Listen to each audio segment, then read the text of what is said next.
അധ്യായം 13, 17 മുതൽ 22 വരെയുള്ള വാക്യങ്ങൾ. മേഘസ്തംഭവും അഗ്നിസ്തംഭവും. ഫറവോ ജനത്തെ വിട്ടയച്ചപ്പോൾ ഫിലിസ്ത്യരുടെ ദേശത്തുകൂടിയുള്ള വഴിയായിരുന്നു എളുപ്പമെങ്കിലും അതിലെയല്ല ദൈവം അവരെ നയിച്ചത്.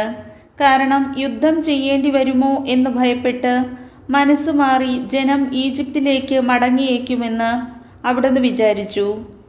ദൈവം ജനത്തെ മരുഭൂമിയിലുള്ള വഴിയിലേക്ക് തിരിച്ചുവിട്ട് ചെങ്കടലിന് നേരെ നയിച്ചു.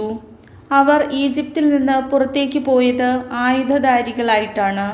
ജോസഫ് ഇസ്രായേൽക്കാരെ കൊണ്ട് സത്യം ചെയ്യിച്ചിരുന്നതനുസരിച്ച് മോശ ജോസഫിൻ്റെ അസ്ഥികളും കൂടെ കൊണ്ടുപോയി. ജോസഫ് അവരോട് പറഞ്ഞിരുന്നു, ദൈവം തീർച്ചയായും നിങ്ങളെ സന്ദർശിക്കും. അപ്പോൾ എൻ്റെ അസ്ഥികൾ ഇവിടെ നിന്ന് നിങ്ങളുടെ കൂടെ കൊണ്ടുപോകണം. അവർ സുക്കോത്തിൽ നിന്ന് മുൻപോട്ട് നീങ്ങി മരുഭൂമിയുടെ അരികിലുള്ള ഏത്താമിൽ കൂടാരമടിച്ചു.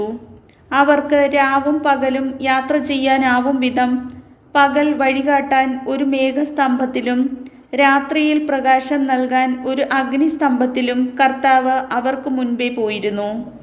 പകൽ മേഘസ്തംഭമോ രാത്രി അഗ്നിസ്തംഭമോ അവരുടെ മുൻപിൽ നിന്ന് മാറിയില്ല. കർത്താവിൻ്റെ വചനം.